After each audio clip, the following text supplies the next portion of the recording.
Gentle me, Holy One, into an unclenched moment, a deep breath, a letting go of heavy experiences, of shriveling anxieties, of dead uncertainties, that soften by the silence, surrounded by the light, and open to the mystery.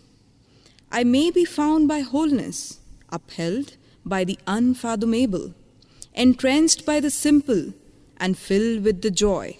That is yoga. With this note, let us embark on the journey of immutable silence of yoga, and these 3 days would surely lead you to the enduring tranquility within. So, my dear friends, take a deep breath and immerse in the celestial ocean of your existence, of your soul search. The opening ceremony of Second International Seminar on Yoga for Health, Illness and Disease begins now. The International Yoga Seminar is a premier gathering, a splendid event for the fraternity working in the field of yoga with academic and scientific approach. We are talking about embracing academics and scientific approach and yoga and categorizing how yoga with more serious and integrated awareness fits together with intangible human capabilities that we all have and that we all could learn and practice.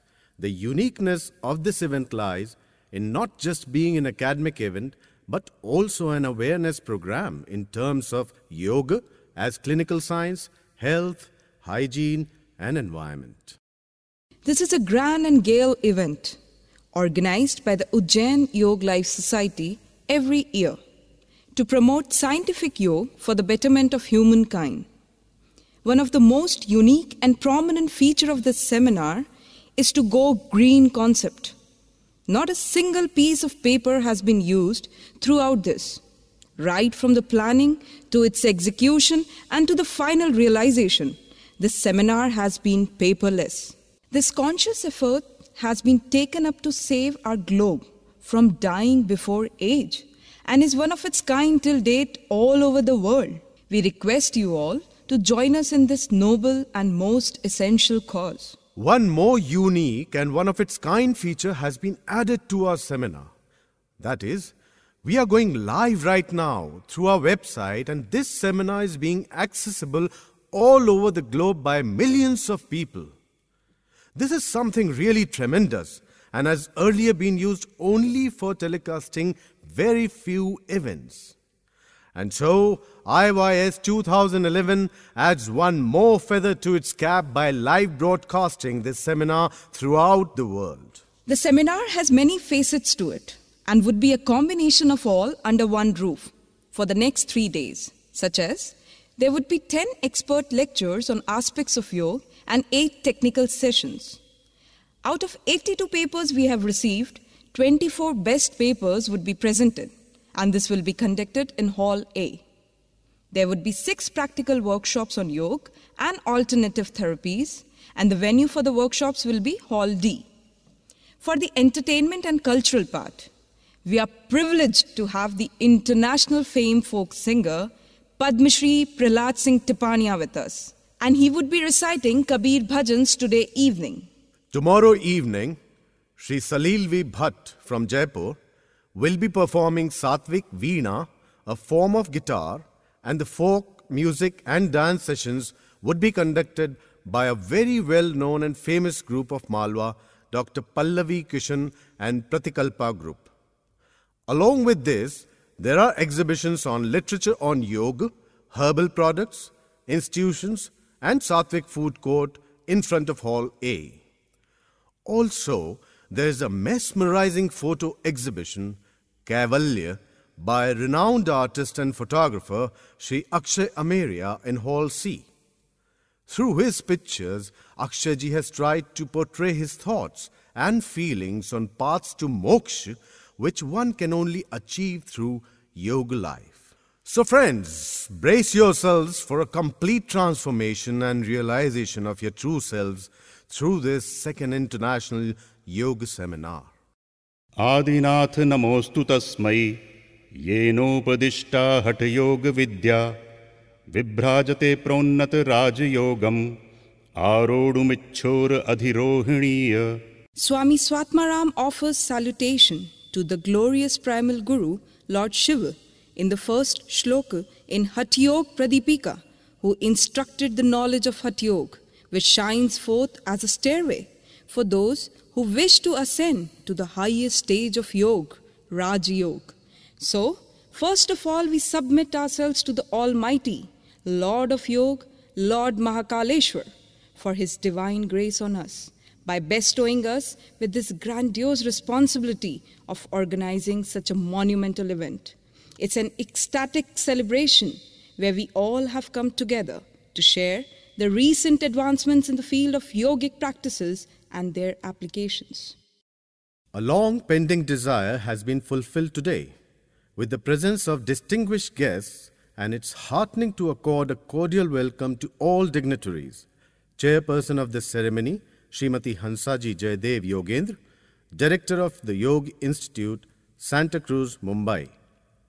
Chief guest of the function, the New Age spiritual guru Sri T.T. Rangarajan from Chennai, Honorable Member of Rajya Sabha and author, columnist Sri Prabhat Jha, Guest of Honor, Cabinet Minister of Higher Education and Culture, Public Relations, Government of Madhya Pradesh, Sri Lakshmikant Sharma, Director, Morarji Desai National Institute of Yoga, New Delhi, Dr. V. Basava Reddy, President, Federation of Traditional Yoga, Yogi Andri Riel from France, Life Management Guru and columnist of Dainik Bhaskar, Pandit Vijay Shankar Mehta from Ujjain, Swami Mangalanand, disciple of Sri Sri Anandamayi Ma from Omkareshwar, the Director of Kalidas Academy, Dr. P.N. Shastri from Ujjain, and last but not the least, the magnetic driving force behind this huge event, Pandit Radhe Shyam Mishra, founder and director of the Ujjain Yoga Life Society. It's an absolute pleasure to welcome the distinguished dignitaries from administration, electronic and print media. It's an exceptional day today. We are overwhelmed to unleash a magical event opening by extending our welcome to all the scholars and aspirants of yoga assembled here from 12 countries around the globe and every nook and corner of the country. The practitioners from medical science, homeopathy, Ayurveda, naturopathy, holistic health sciences, and alternative therapies, and the prominent scientists. With this event, we strongly vouch that IYS 2011 has indeed gone global. Dear audience, we welcome you on behalf of Pandit Radheshyam Mishra and the family of Ujjain Yoga Life Society, the only organized center of yoga in central India. We extend our good wishes for a peaceful and blissful stay in Ujjain. And now what could be a better way than to start this event with the blessings of the Guru himself. Let's have an auspicious beginning of the event with the blessings of Dr. Jayadev Yogendra, President of the Yoga Institute, Santa Cruz, Mumbai, in a form of a video message. Before we start the video, I would request my co-host Nitin David to give a brief introduction of Dr. Jayadev Yogendra. Dr. Jayadev, the worthy son of the founder of the Yoga Institute, Sri Yogendra Ji, and Srimati Sita Devi, a pioneer in teaching yoga to women, was influenced and attracted to yoga right from his early childhood. Dr. Jayadev not only performs yoga, but lives it too, every moment of his life. He realizes yoga through his every breath and teaches the same to his disciples. He has concentrated in formalizing ancient knowledge for common householder and laymen by publishing various books in different languages and has published 5 volumes on Yoga Encyclopedia, which is the Bible for the yoga aspirants.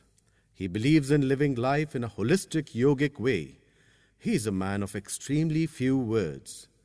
His vision is to bring the practical applications of classical yoga philosophy and lifestyle practices into the hearts and minds of householders all over the world, guiding aspirants to acquire a healthy body, a superior mind, and a high spiritual consciousness. He wants us to be disciplined, positive, and constantly aware. One of Dr. Jayadev's true and dedicated student is Pandit Radheshyam Mishra. Pandit Mishra took his complete yogic training from him and has successfully tried to imbibe Dr. Jayadev's thoughts, teachings, training, and every word of his guru within himself.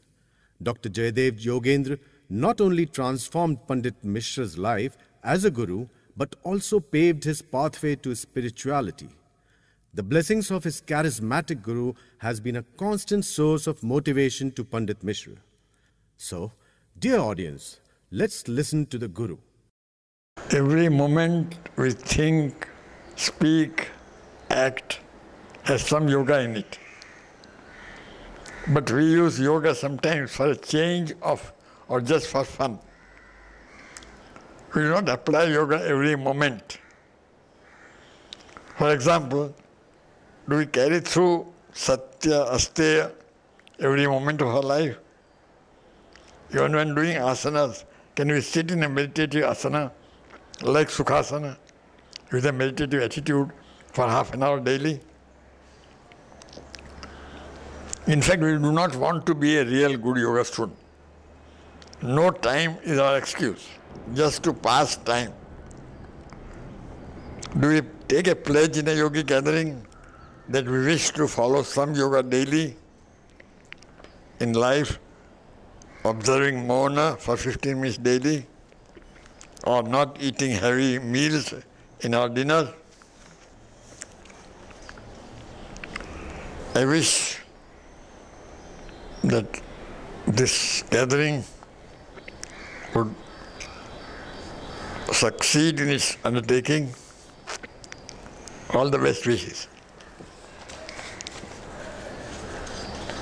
Honorable Dr. Jayadev, on behalf of Ujjain Yoga Life Society, we are grateful to you for your love and thoughtfulness to provide us with this video.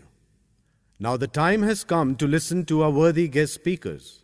In this series, at first I am calling upon the life management guru, Pandit Vijay Shankar Mehta, on the stage. I would request my co-host Padmini Rathore to introduce Pandit Mehta to the audience. Since ages, all of us have regarded Srimad Bhagavad Gita, Sri Ramcharitmanas, Sri Hanuman Chalisa as the holy epics to be worshipped or to be recited. But there is a deeper meaning to it. They teach you to strike an equilibrium between all the quotients of life, that is, to harmonize a balance between your spiritual, emotional and physical state. The basis of life management is nature and behavior. One whose nature is settled, his behavior would be universally loved and accepted. But how to settle nature? All the formulae of such life management are there in every line of our holy epics. And such are the insightful thoughts of the well-known life management guru, Pandit Vijay Shankar Mehta, a person who has deeply tried to explain us all life management through religious Hindu scriptures.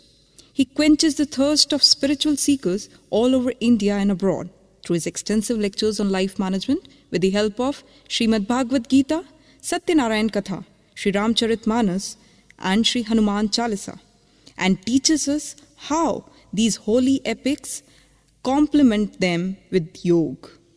In more than 12 books he has authored, he emphasizes on the need for a disciplined and properly managed life. Every year on the occasion of Sri Ram Navami, the day of the incarnation of Sri Ram, Pandit Mehta organizes a unique feat whereby millions of Hanuman devotees across the globe chant the Hanuman Chalisa in a grand recital at the same time. An aspirant with an urge for spiritual attachment, Pandit Vijay Shankar Mehta is a well-known name in media and religion. He is the chief advisor of Dharma and Jeevan Darshan desk of the Hindi Daily of India, the Dainik Bhaskar. His famous column, Jeene Ki Raah, is a regular and motivating feature of Dainik Bhaskar. We heartily welcome you, sir, to kindly share a few words with us and give us an opportunity to witness your profound thoughts. Dear audience, please welcome him with the generous applause. हमारे Hanuman Ujjain yoga life के इस international yoga conference में सभी अतिथियों और सभी योगियों को प्रणाम करता हूँ। सफल लोग अशांत क्यों रहते हैं? काम नशा क्यों बन गया, रिश्ते बोझ क्यों हो गए।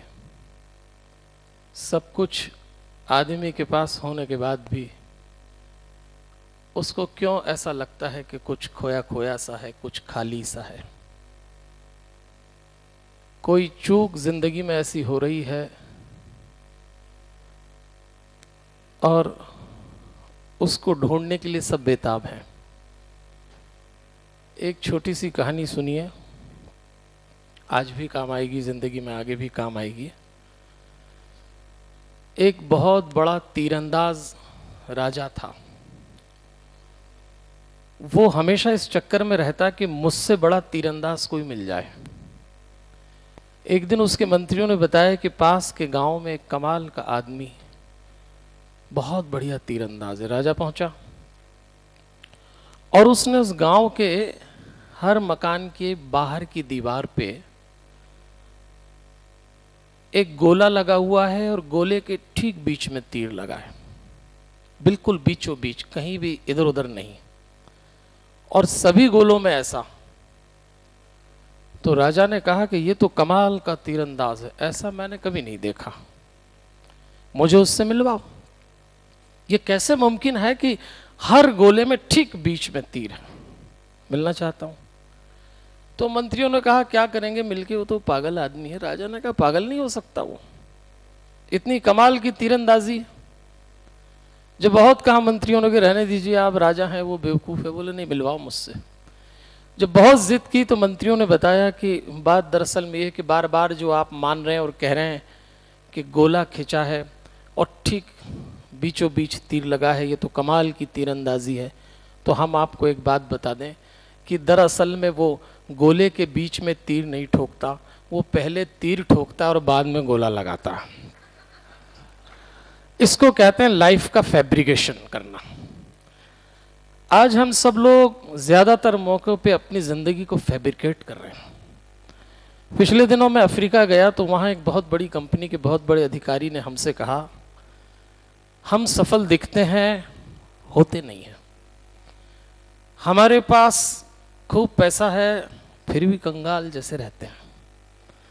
हमें मॉडर्न मैनेजमेंट के सारे फंडे आते हैं, फिर भी भीतर का जब भी प्रबंधन आए टूट जाते हैं। ऐसा क्यों होता है?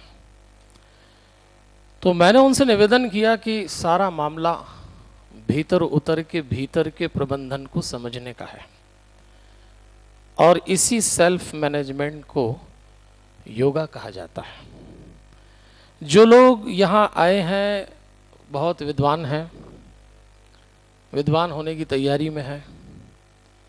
योग दो ही चीज़ बनता जा रहा है, या तो धंधा या फैशन, बुरा मत मानिए। ईमानदारी से बिना समझे हुए इसमें मत कूद जाना।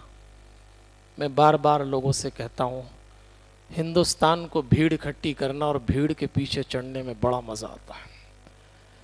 इसलिए सावधानी से योग की दुनिया में जाइएगा। आप कोई छोटी मोटी यात्रा नहीं कर रहे हैं, ये मुकद्दर वालों को मिलती है। ये परमात्मा ने भाग्यशालियों को दी है जो इस मार्ग पे चलेगा। इसलिए थोड़ा अपने भीतर उतरने की तैयारी हो तो ही इस लाइन में जाइए।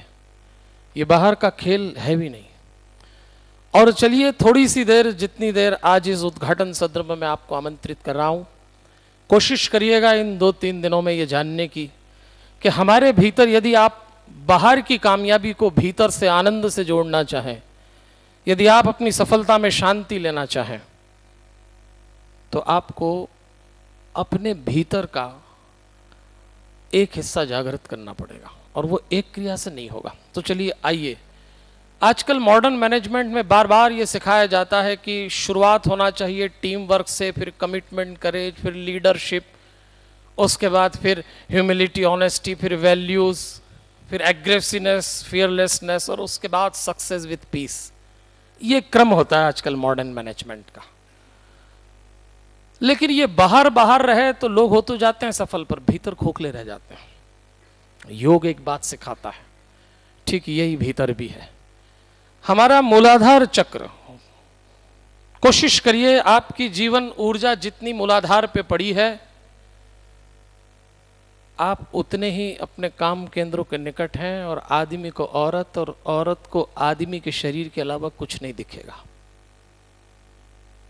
यहां जब तक ऊर्जा है आप टीम वर्क में बड़े बेजोड़ होंगे।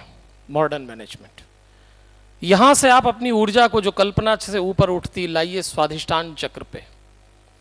यहां आते आते आदमी को औरत और औरत को आदमी के शरीर के अलावा उसका मन दिखेगा। ये दूसरा चक्र है कमिटमेंट और करेज का। जो लोग इस चक्र पे ऊर्जा ले आएंगे वो मॉडर्न मैनेजमेंट की दुनिया में कमिटमेंट और करेज का मतलब समझ जाएंगे। इससे ऊपर जो हमारा तीसरा मणिपुर चक्र है, इनके नाम भी दे रखे हैं। मूलाधार चक्र फिजिकल बॉडी, भौतिक शरीर, स्वाधिष्ठान चक्र और ऊपर लाएं आप थोड़ा एथरिक बॉडी, भाव शरीर। मणिपुर नाभि पे आ जाएं, एस्ट्रल बॉडी, सूक्ष्म शरीर। और यहां आते आते आप लीडरशिप की क्वालिटी को मेंटेन करेंगे, करके देख लीजिए। और इसीलिए बाहर जो लीडर दिखते हैं या तो भ्रष्ट हैं, निकम्मे हैं, मुखोटे ओढ़े हुए हैं, और हम लोग लगातार नकारने की तैयारी में हैं। क्योंकि बाहर का नेतृत्व करना तो आसान है, भीड़ को तो हाँकना पड़ता है। नेतृत्व अगर भीतर से जगाना है तो आपको ऊर्जा यहां लाना पड़ेगी। इसके बाद आप अपनी ऊर्जा यहां लाइए, अनाहत चक्र, मेंटल बॉडी, मनस शरीर। यहां आते ही आप ह्यूमिलिटी और ऑनेस्टी क्या होती है इसको जानेंगे। और योग की दुनिया कहती है कि इसके सारे नीचे के उत्तर विज्ञान के पास हैं, रहस्य यहां से शुरू होगा। जैसे ही आप इसको यहां लाए विशुद्ध चक्र पे, तब आदमी औरत के भीतर केवल शरीर नहीं, एक परमात्मा की झलक भी देखेंगे। योगियों की ऊर्जा यहां है, इसीलिए तो उनको आदमी और औरत की देह का कोई भान नहीं रहता। और हमारी काम ऊर्जा नीचे गिरी है तो सिवाय इसके कुछ नहीं देखते। ये तो हम लोग सामाजिक लोग हैं तो ऊपर से बड़े भद्र, चरित्रवान, शीलवान दिखते हैं तो एक दूसरे से बात करते हैं। लेकिन बुरा मत मानना, आदमी औरत से, औरत आदमी से बात करते समय जो उसका भीतर मन चला रहा होता है, यदि कोई मशीन आपकी छाती पे लगा दूं तो 5 मिनट में दुनिया निपट जाए। आदमी भीतर से क्या करता है, क्योंकि उसकी ऊर्जा वहीं पड़ी हुई है। जैसे ही आप उठाएंगे तब आप पाएंगे। और ये ऊर्जा यहां आई आज्ञा चक्र पे, कॉस्मिक बॉडी। यहां से एग्रेसिवनेस और फियरलेसनेस आएगी। आदमी जितना निर्भय है उतना ही कामयाब है। आप सफल हो जाएं और डर जाएं तो बेकार है। और योगी निर्भय होता है, वो किसी से नहीं डरता, न बाहर न भीतर। आदमी जितना बाहर से नहीं डरा उतना तो भीतर से डरा है। खुद से आप कितने डरे हुए हैं। और इसको यहां लेके आएंगे शस्त्रार पे, bodiless body, non being body. यहां है सक्सेस विथ पीस। बड़े बड़े सफल, धनाढ़, मान्य, प्रतिष्ठित, उच्च लोग, उनकी छाती पे हाथ रखो तो अकेले में बेचैन, निराश, थके हुए, हताश नजर आते हैं। बड़े बड़े क्यों? यहां ऊर्जा लाना पड़ेगी। इस छोटे से सिस्टम को करके देख लीजिए। इसमें आपको कोई जादू टोना नहीं करना, खुद ही करना है। कल्पना से ऊर्जा उठती है और उठती ही है। 16 साल की बेटी को 50 साल का बाप देख के आलिंगनबद्ध कर ले, रत्ती भर काम नहीं। और दूसरी स्त्री को देखे तो, क्योंकि उस समय जीवन ऊर्जा ऊपर उठी रहती है। ये ऊर्जा जो आपको अपने निजी प्रेमी से, जिनसे आप बहुत मोहब्बत करते हैं, उनको छू के, उनको आलिंगन करके जो आनंद आपको मिलता है, अपने बच्चों से मिलके, उनको छू के, वो आनंद आप केवल ऊर्जा उठा के 24 घंटे में जब चाहें जब प्राप्त कर सकते हैं। बोलिए, तो ये योग का परिणाम होना चाहिए। तो मैंने उन सज्जन से कहा था कि भाई आप अपने मैनेजर्स को सिखाइए कि ऊर्जा बराबर उठाएं, तो इसका मतलब आप समझ पाएंगे। तो सज्जनों देवियों, मैं आपसे बस यही निवेदन करना चाहता हूं कि जीवन की ऊर्जा को भीतर ही भीतर जरा पकड़िए और ऊपर उठाइए। और जिस दिन ये ऊपर उठती है उस दिन 2 ही काम होते हैं। किसी भी अच्छे योगी की क्या पहचान? हाथ से ताली, होठ से मुस्कान। जरा दोनों काम एक बार करिए ना ठिकाने से। आप सब तो ऐसे सीरियस बैठे हैं जैसे मैं आपको कोई उठावने की कहानी सुना रहा हूं। अरे आप योग करने आए हैं और जो मुस्काना नहीं जानता, जिसके जीवन में मुस्कान नहीं, योग कैसे कर सकता है? हम तो कहते हैं कुछ मत करो, सुबह से उठ के घरवाली को देख के, अपने लोगों को देख के मुस्कुराने लगो तो योग हो जाएगा। दुनिया भर का योग करके आते हैं और घर में सीरियस हो जाएं तो फिर योग करने का क्या मतलब? तो खुश रहना सीखिए। और आप जिस धरती पे आए हैं भैया, ये तो उज्जैन की बड़ी दिव्य धरती है। यहाँ के तो रज रज कण कण में मोक्ष बसा है, योग बसा है। यहाँ तो योगियों का योगी भगवान कृष्ण सांदीपनी आश्रम शिक्षा लेने आए थे, ये वो धरती है। तो मैं समूची उज्जैन से, देश और दुनिया से जितने अतिथि और योगी यहाँ आए हैं, आपका स्वागत करता हूँ, आपका अभिनंदन करता हूँ। और उज्जैन योग लाइफ सोसाइटी के जितने परिवार के सदस्य हैं और राधेश्याम जी मिश्र के नेतृत्व में जो लोग काम कर रहे हैं, आपका बड़ा मान करता हूँ। और इस निवेदन के साथ पुनः आपको आगाह करता हूँ, भैया योग की दुनिया में प्रवेश करो तो सावधानी से, तैयारी से करना, देखा देखी कूदा कांदी में मत कूद जाना। चलिए एक छोटी सी घटना सुनाता हूँ। गलत तरीके से योग करोगे तो क्या हो जाएगा। और अपनी बात को ख़त्म कर रहा हूँ। 4 दोस्त आपस में बातचीत कर रहे थे। चारों ने बताया कि हमारे पिताजी का देहांत हो गया। तो पूछा भाई कैसे हो गया। तो पहले ने कहा कि हवा में निपट गए। हवा में भी कोई मरता? हाँ। बोले हवाई जहाज में थे, एक्सीडेंट हुआ, शांत हो गए। दूसरे से पूछा तो उसने कहा आग में चले गए। क्या था? बोले फायर ब्रिगेड में नौकरी करते, आग लगी, भीतर गए तो लौटे ही नहीं। तीसरे से पूछा तुम्हारे पिताजी का क्या हुआ? बोले जलमग्न हो गए। जल में मर गए? हाँ। पानी से? हाँ, तैराक थे, गए तो लौटे ही नहीं एक बार। चौथे से पूछा कि भाई पिताजी तो तेरे भी मरे, पर कैसे मरे? बोले दूध से मर गए। ने कहा पानी से मरा, आंख से मरा, हवा में मरा, समझ में आता है। दूध से कैसे मर गए तेरे पिताजी? पहली बार सुन रहे? हाँ। बोले दूध से मरे, और वो भी गाय के दूध से मरे। अब तो और आश्चर्य हुआ कि गाय के दूध से कैसे मर गए। बोले क्या बताएं, गाय के थन में डायरेक्ट मुंह लगा के दूध पी रहे थे। बोले उससे कैसे मर गए? बोले क्या बताएं, गाय बैठ गई उसी वक्त और आदमी मर गया। गलत तरीके से दूध पियोगे तो मारे जाओगे। योग को गलत तरीके से लोगे तो योग को बदनाम करेंगे आप। आपका कुछ नहीं होगा पर बदनाम योग हो जाता है। लोग कहते हैं होता जाता, कुछ नहीं है। इसीलिए थोड़े दिन लोग ध्यान लगाते हैं, तो ध्यान लगाने बैठो तो 2 ही काम होते हैं, या तो नींद आती है या वो सारे लोग उस दिन खोपड़ी में आते हैं जो नहीं आना चाहिए, ध्यान नहीं लगता। 5-10 दिन बाद लोग समझते हैं जिसको लग रहा है कमबख्त ये भी सो रहा है, तो छोड़ो, गलत बात है, आप जान नहीं रहे। मैं तो हनुमान जी और हनुमान चालीसा का छोटा सा विद्यार्थी हूँ। देश दुनिया में एक मांग करता हूँ कि हनुमान चालीसा से, हनुमान तत्व से योग करें। इसलिए नहीं कि मैं हनुमान का विद्यार्थी हूँ या उनका भक्त हूँ, इसलिए नहीं कि वो सिंदूर पत्थर पे लपेटा हुआ या राम जी की सेना का सैनिक है या छोटा सा बंदर है, इसलिए कि वो पंच तत्व में से वायु तत्व के प्रतिनिधि देवता हैं और बिना प्राण के आप ध्यान नहीं कर सकते। ध्यान का संबंध सांस से है, सांस के नियंत्रण और विज्ञान का नाम प्राणायाम है।